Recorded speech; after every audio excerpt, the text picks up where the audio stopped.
உயிர் அந்த பரம்பொருளை உணர்ந்து கண்டறிந்து கொள்ளுதல் வேண்டும்.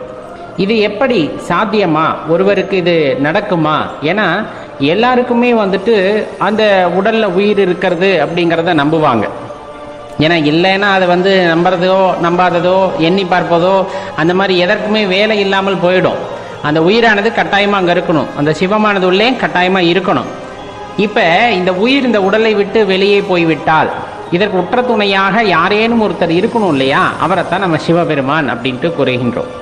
அவரைத்தான் சிவபெருமான் அப்படின்ட்டு கூறுகின்றோம். ஏன்னா வாழ்கின்ற வரையிலும் உனக்கு துணையாக நான் இருப்பேன், கடைசி வரை நான் இருப்பேன் அப்படி இப்படின்ட்டு நிறைய பேர் பேசலாம்.